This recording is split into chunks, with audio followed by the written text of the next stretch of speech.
aux 19h45 de Labari Télévision. Bonsoir, tout de suite, les titres. Au sommaire, Journée internationale de la femme ce 8 mars 2014, ici au Niger, des activités et des soirées de gala ont été organisées ça et là pour honorer cette frange importante de la population qu'est la femme. Nous en parlerons le long de cette édition.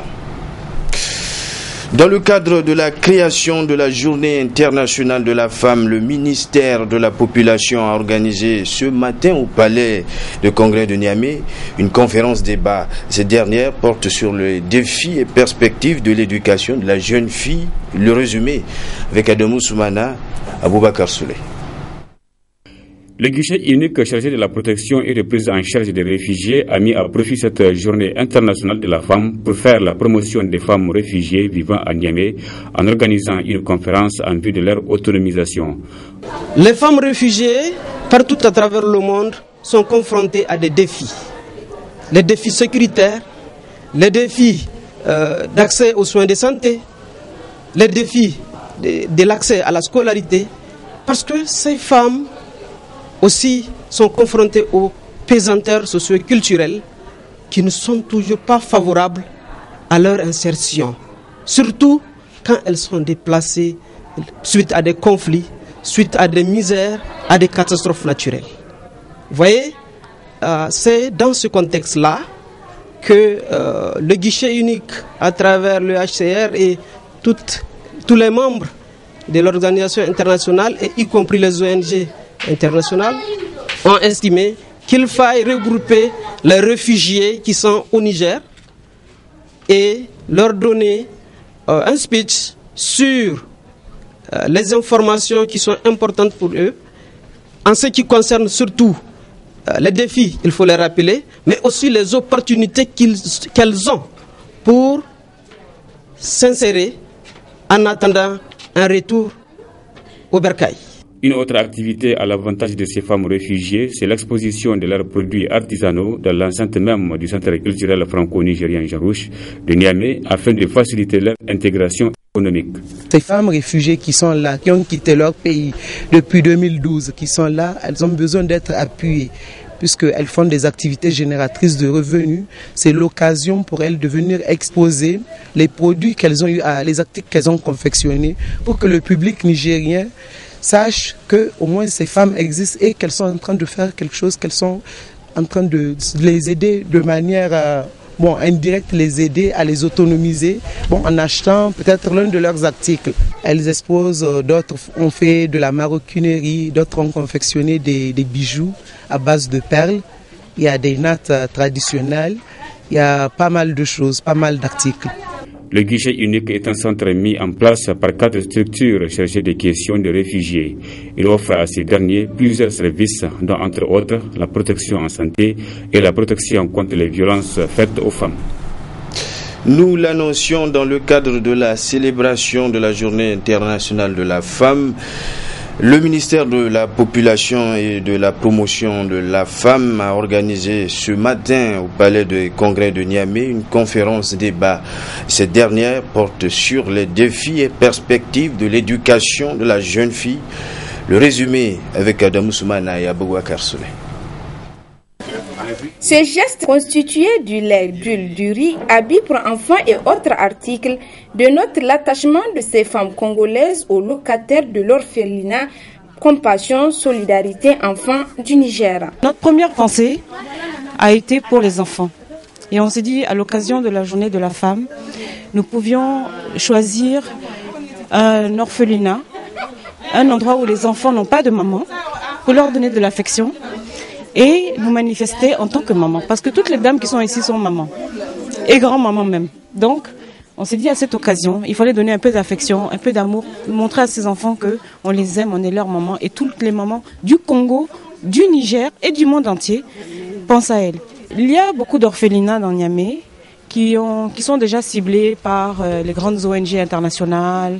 Il y a l'hôpital de Niamey, il y a d'autres orphelinats qui sont déjà l'objet de beaucoup d'attention, qui reçoivent des dons, etc. Donc nous avons essayé de choisir un petit orphelinat qui n'a rien, qui est particulièrement démuni, pour leur apporter quelque chose de symbolique. Le secrétaire général de l'orphelinat Compassion Solidarité Enfants du Niger remercie le comité des Congolaises du Niger pour les contributions. C'est la joie pour nous et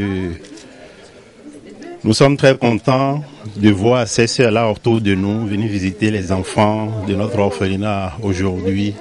Et nous disons que c'est une grande surprise pour nous et nous disons qu'il y a des gens qui pensent à nous dans cette ville de Niamey. Nous sommes très contents.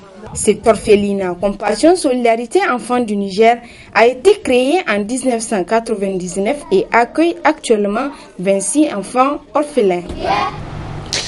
Veuillez nous excuser pour ces petites bévues remarquées dans le déroulement de ce journal. Nous l'annoncions dans le cadre de la célébration de la Journée internationale de la femme. Le ministère de la Population et de la Promotion de l'Enfant a organisé ce matin au Palais de Congrès de Niamey une conférence débat. Cette dernière porte sur les défis et perspectives de l'éducation de la jeune fille. Le résumé avec Adam Ousmana et Aboubakar Souley.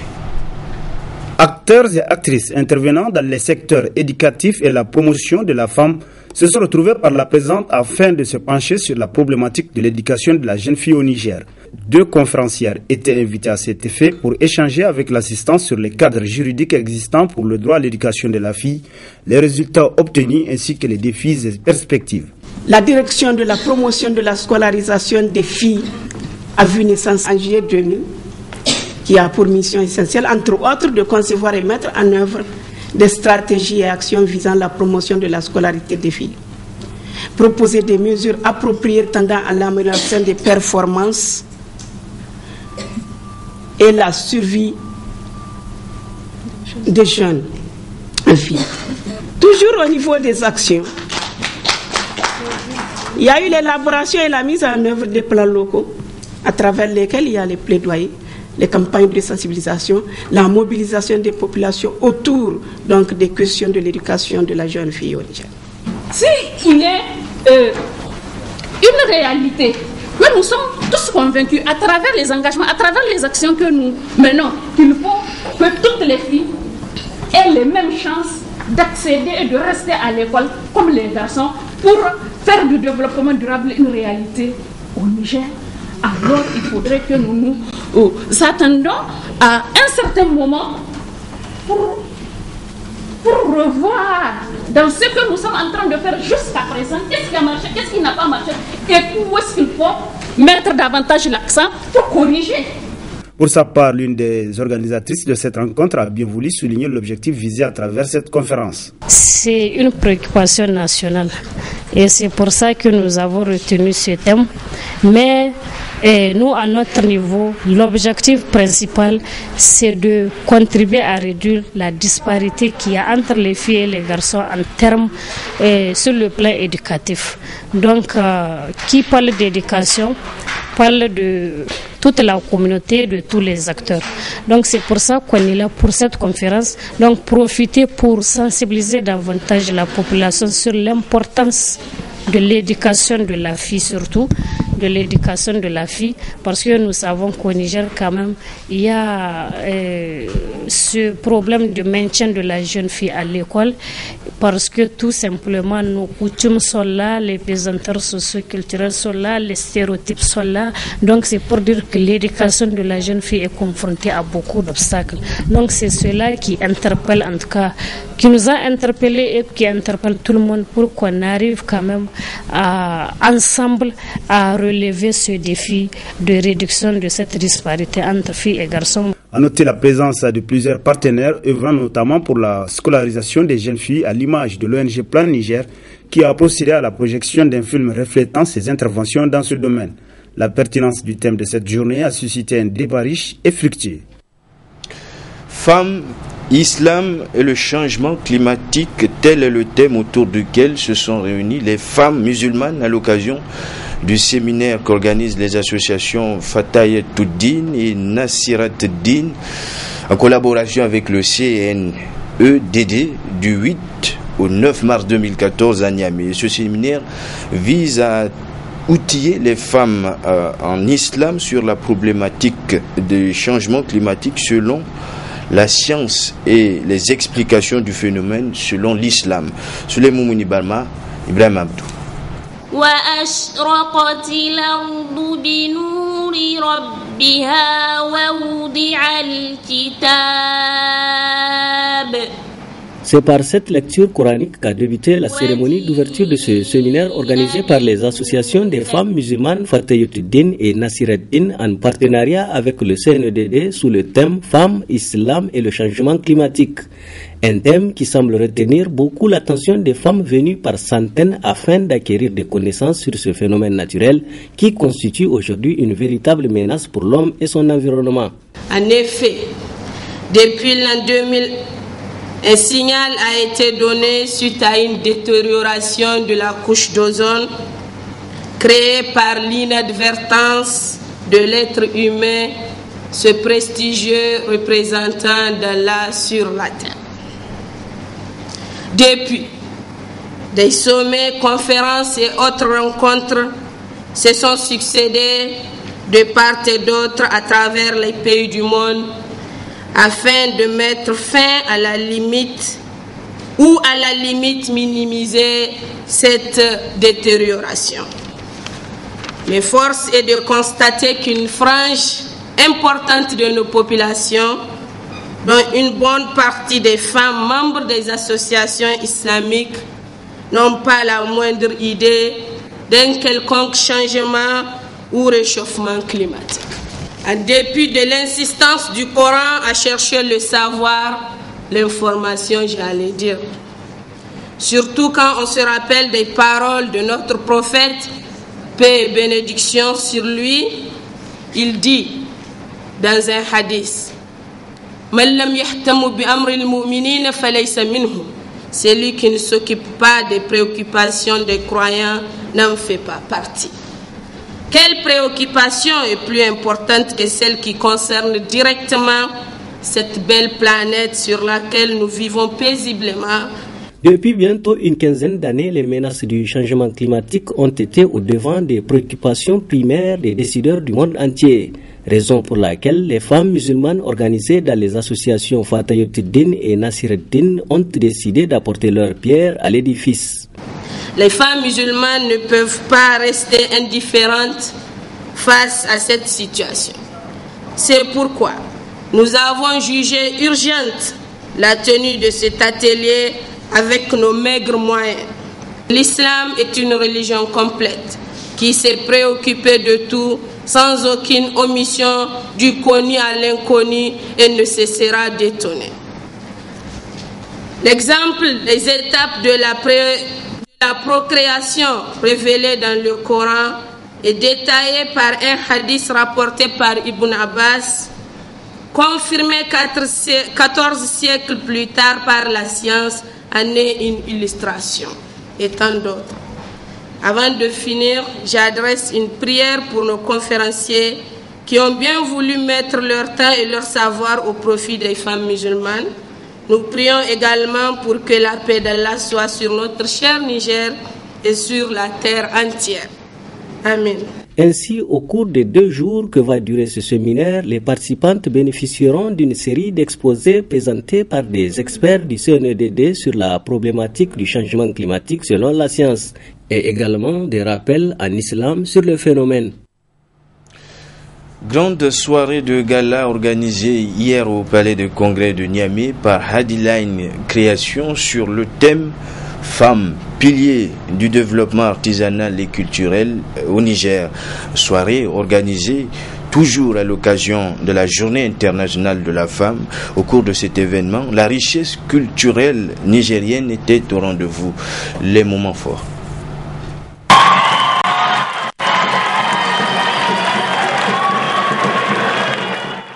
La culture nigérienne, dans toute sa splendeur et dans toute sa diversité, a été l'objet d'appréciation d'un public fier de voir ses habitudes en ébullition.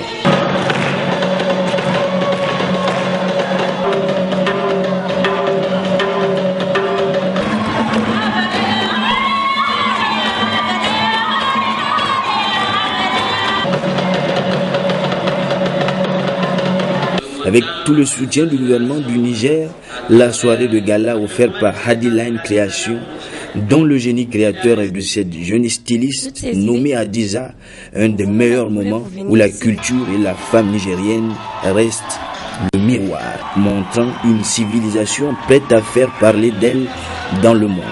Vous avez vu, elle est à sa deuxième édition et vous avez vu comment ça a réussi. Nous pensons que c'est bien d'aider les grands promoteurs tels que les Alfadi, mais il faut aussi songer aux jeunes talentueux comme ça, comme cette dame-là qui vient d'organiser un truc. Vraiment, il faut l'encourager. La promotrice de Hadiline mérite vraiment tout notre soutien et toutes nos félicitations. Là, vous avez vu, il y avait ce beau concours de danse traditionnelle de toutes les régions du Niger et la valorisation de la couture nigérienne. Et tout ça, ça ne peut que nous réjouir, nous les femmes. Oui. J'ai tellement crié pour soutenir ma région que j'ai perdu la voix. Mais honnêtement, chapeau pour l'organisation. C'est donc à l'occasion de la Journée internationale de la femme que ce décor est planté au Palais des Congrès. Deuxième édition déjà, la promotrice de l'événement dévoile d'où lui vient l'idée d'organiser chaque année ce genre de soirée. Si vous faites un tour, soit au Centre des métiers d'art du Niger, soit au village artisanal du Niger ou au Musée national du Niger. Si vous faites un tour pour voir tout ce que les femmes nigériennes sont en train d'entreprendre dans le milieu de la culture et de l'artisanat, vous ferez pareil que moi. En tout cas, si vous êtes soucieux de l'avenir, de ce que deviendra notre culture et de notre artisanat, et surtout de la jeunesse nigérienne. L'authenticité et l'originalité d'une culture provoquent des frissons à ceux qui la regardent, d'où le concours de danse traditionnelle auquel toutes les ethnies du Niger ont été évaluées. Au finish, les Beriberi remportent le premier prix. Leurs cousins, les Touaregs, occupent la deuxième place. Et comme promis, le comédien ivoirien Beau Michel a fait rire la salle. Vive la femme nigérienne pour qui cette soirée est dédiée et vivement la 3e édition. Si tu es dans un avion, tu t'apprêtes à faire crash, dis sur ma Dieu, tout le monde peut mourir sur toi. Un incendie a ravagé cet après-midi le siège franco-arabe de la rive droite. Plusieurs classes en paillotes et des tables bancs ont été consumées par le feu avant d'être maîtrisées par les éléments de sapeurs-pompiers. Le maire central de la ville de Niamey était sur les lieux du sinistre. Hassan Seydou réagit en ces termes. C'est la désolation, c'est le découragement presque, mais je n'ai pas le droit de me décourager. Et nous allons nous tenir debout pour aider l'école nigérienne à être ce qu'elle doit être. C'est-à-dire une usine de fabrication des responsables de demain. C'est pour ça que nous n'avons pas le droit de baisser les bras. Mais quand même, il faut que toute la population, surtout les riverains, parce que vous voyez qu'il y a tout autour des maisons quand même. Ils devraient, ces gens-là, ils ont des enfants dans cette école-là. Ça aurait pu être plus dramatique s'il y avait eu mort d'homme. Dieu merci, il n'y en a pas eu. Mais il faut arrêter ce massacre à temps pour s'atteler à l'éducation de nos jeunes. Force est de reconnaître qu'effectivement, il y a des choses à faire pour éviter ce genre de sinistre-là. D'abord, l'engagement de tous les Niaméens pour arrêter ce phénomène. En ce qui nous concerne, autorité, effectivement, il y a des clôtures à faire, il y a peut-être la philosophie même de conception des tables, bancs et des paillotes qu'il faut revoir pour qu'on minimise les pertes. Je veux dire des tables bancs totalement métalliques, des hangars à charpente métallique pour qu'on puisse au moins récupérer la charpente. C'est sur une note de satisfaction totale que les travaux de la première session ordinaire 2014 du 4e arrondissement de Niamey ont pris fin ce samedi. Occasion pour le maire de féliciter les conseillers pour leur contribution pour le développement de l'arrondissement communal de Niamey. Compte rendu, Hassan Saleh Mustafa. L'état général de l'arrondissement communal Niamey 4, l'activité et le fonctionnement des différents services, l'exécution des délibérations du Conseil, la situation économique et financière, le plan de développement communal et l'exécution du budget, c'est sur ces aspects que les conseillers communaux du 4e arrondissement de la ville de Niamey ont débattu 4 jours durant. J'exprime mes félicitations aux membres des commissions spécialisées pour le travail remarquable qu'ils ont fourni en amont. Cette première session s'est déroulée à la satisfaction de l'ensemble des acteurs, en témoignent les résultats auxquels nous sommes parvenus. Et c'est grâce à la participation active de tous, ce qui démontre une fois de plus le réel engagement de notre Conseil dans l'atteinte de nos objectifs. L'état général de l'arrondissement est satisfaisant. Et cela a été démontré par les points interdépendants tels que l'activité et le fonctionnement des différents services ne sont pas restés en léthargie. Les délibérations du Conseil ont été exécutées de manière satisfaisante. Cette prestation acceptable a été impulsée par la situation économique et financière qui a affiché un taux d'exécution budgétaire de 94,10%. Il ressort également des échanges au cours de ces assises que les taux d'exécution dans le secteur sociaux et infrastructures sont dans l'ensemble satisfaisants. Le premier responsable de cette entité administrative a saisi l'occasion pour parler du programme de modernisation de 2 anciens quartiers du 4e arrondissement, Gamkale et Saga. Il est à souligner que la tenue de cette session a coïncidé avec la visite d'une mission d'ONI Habitat effectuée dans le cadre du programme participatif d'amélioration des bidonvilles PPAB pour la restructuration de 2 de nos quartiers les plus anciens. Il s'agit des quartiers Gamkale et Saga. La signature du protocole d'accord intervenu le 6 mars 2014 marque le démarrage de la phase 3 qui est la phase de mise en œuvre du programme. Ce qui permettra sans nul doute la modernisation de ces 2 quartiers et de finir définitivement avec le cycle infernal des inondations. Je profite de l'opportunité pour adresser nos vifs et sincères remerciements aux autorités de la 7e République, au premier rang desquels son Excellence Issoufou Mahamadou, président de la République, chef de l'État, pour son programme de Niamey-Niala. La clôture de la première session ordinaire au titre de l'année 2014 du 4e arrondissement coïncide avec la célébration de la Journée internationale de la femme. C'est pourquoi dans son discours, le maire Seyni Soumana Hima a rendu un hommage mérité aux femmes en général. Fin également ce matin de la première session ordinaire au titre de l'année 2014 des conseillers municipaux du 5e arrondissement. C'est sur une note de satisfaction que le maire de cet arrondissement communal Issa Hamani Hima a clos les travaux de la dite session. Le résumé.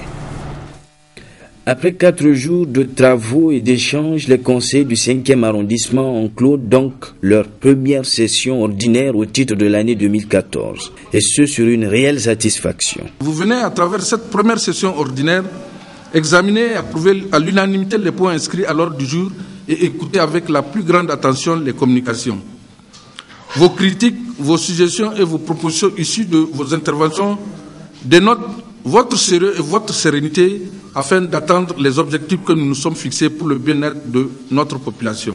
Tous les problèmes que vit le 5e arrondissement ont été débattus. Des pistes de solutions sont proposées au cours des discussions par les conseillers sans considération politique aucune. Seul l'intérêt de la population est mis au devant. L'exercice de notre première session ordinaire se termine donc sur un engagement solennel, car je le disais dans mon allocution d'ouverture, de s'unir et de se départir de toute considération politique. Mesdames et messieurs, je viens en effet de constater au cours de nos travaux la capacité des conseillers que nous sommes d'avoir su garder notre sérénité pour l'intérêt général de nos populations. Les conseils du 5e arrondissement comptent sur les partenaires, la ville de Niamey et la participation de la population dans le paiement d'impôts et taxes pour atteindre ses ambitions au profit des concitoyens. Cérémonie d'ouverture ce matin à la maison de la presse de l'Assemblée générale élective de l'Association des journalistes du Niger, AJN. Et c'est le ministre de la Communication et des Relations avec les institutions, Yahouza Sadissou, qui a présidé cette cérémonie. Compte rendu, Michel Deji, Ali Doubrema. La rencontre telle que voulue par les organisateurs vise à procéder à une mise en place d'une nouvelle équipe dirigeante avec des nouvelles orientations et un nouveau cahier de charges aux instances de cette plus vieille association de la presse nigérienne. Chers collègues, nos assises se tiennent à un mois après la tenue à Niamey de la rencontre annuelle des cadres du ministère de la Communication qui plusieurs jours durant ont discuté autour des acquis de la liberté de la presse au Niger. Et se tiennent également dans un contexte où la liberté de la presse au Niger se trouve malmenée par certains confrères qui refusent obstinément de se plier aux règles de leur profession, ce qui porte un préjudice important à l'exercice de la liberté de la presse au Niger. Dans son discours d'ouverture officielle de cette Assemblée générale élective de l'AJN, le ministre en charge de la communication a appelé à nouveau les journalistes nigériens à plus de responsabilités dans la collecte, le traitement et la diffusion de l'information pour l'intérêt supérieur de la nation. La presse nigérienne doit jouer un rôle véritable dans la construction d'une nation démocratique et de droit, tâche à laquelle s'attelle le gouvernement sous l'impulsion du président de la République, son Excellence Issoufou Mahamadou, et du Premier ministre chef du gouvernement, Brigitte Raffini. Pour ce faire, vous devez vous départir de la légèreté dans le traitement de l'information pour ne donner que l'information vraie et utile. Notre presse, dont je ne doute point désormais du professionnalisme, doit être constamment proche des règles déontologiques qui, somme toute, sont universelles.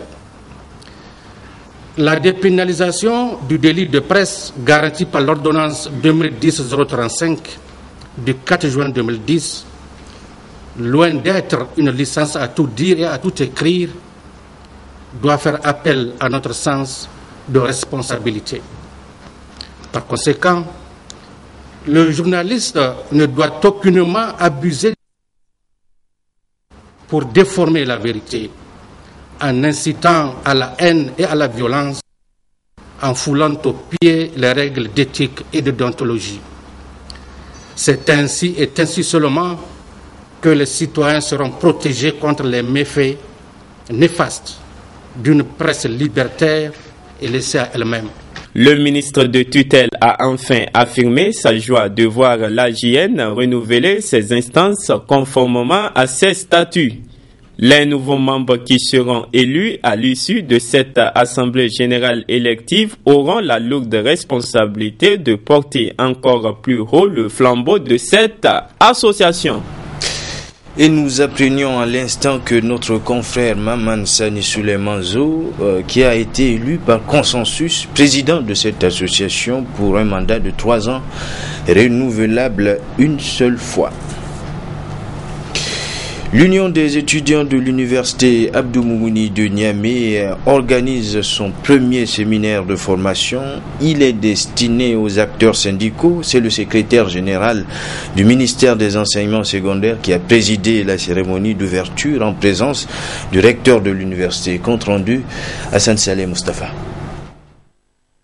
C'est une formation en vue de renforcer la capacité intellectuelle de la classe syndicale nigérienne. Ce premier séminaire se tient à un moment où le Niger négocie âprement sur la révision du contrat minier avec le géant du nucléaire français Areva. Ainsi, comme stratégie de service et puissances impérialistes vaincues de la Deuxième Guerre mondiale, se lance dans une stratégie de domination politique et économique des États en voie de développement.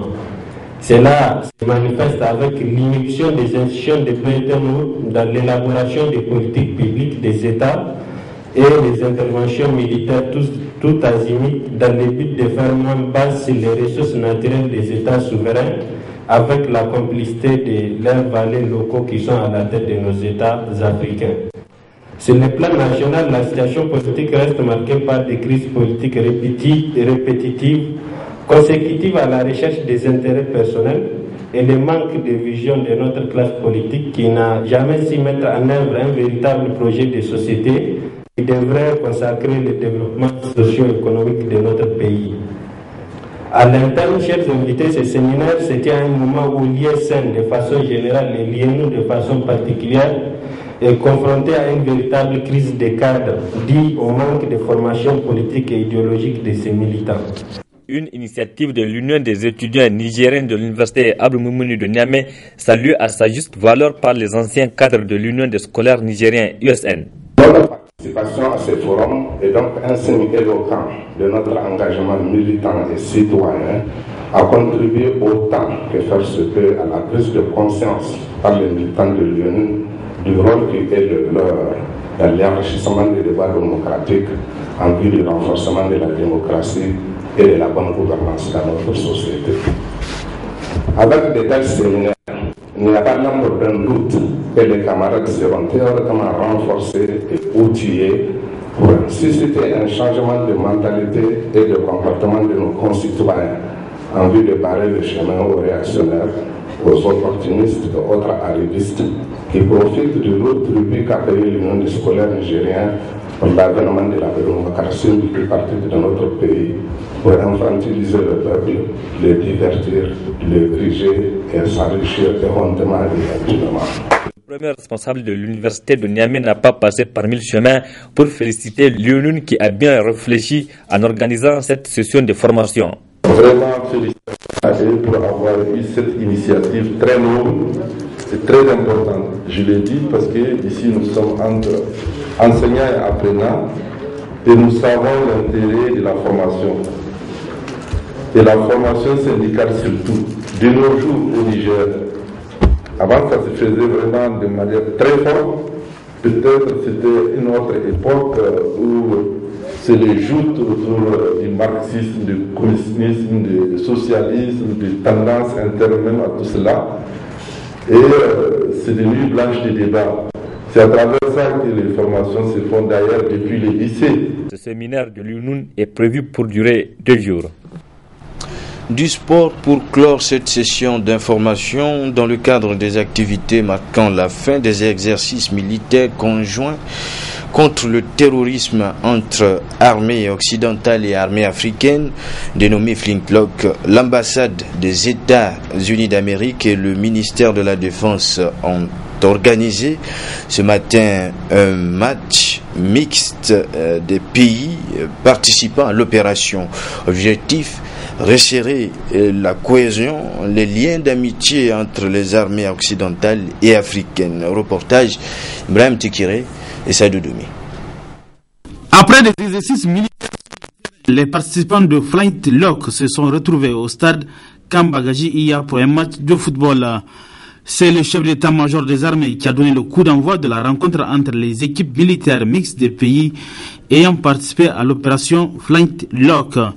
Victoire étriquée de l'équipe des armées africaines devant celle des armées occidentales.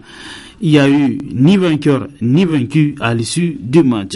Le plus important, c'était que tout le monde joue et puis bon, c'est toutes les armées qui ont gagné en fait. Vraiment, c'était une entente cordiale entre les différentes forces armées et puis les différents observateurs qui étaient là, quoi. Donc.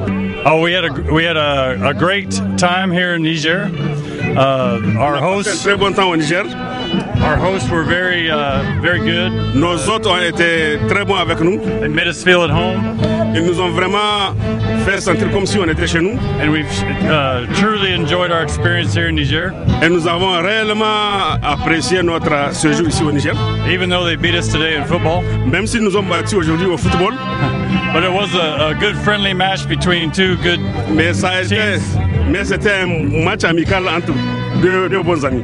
Le sport faisant partie du quotidien de la Grande Muette, et c'est pourquoi les organisateurs des exercices militaires Flintlock ont initié la tenue de ce match de football entre les équipes militaires mixtes des nations qui ont participé à ces opérations. Et c'est sur ces belles images que se referme ce journal. Merci de l'avoir suivi.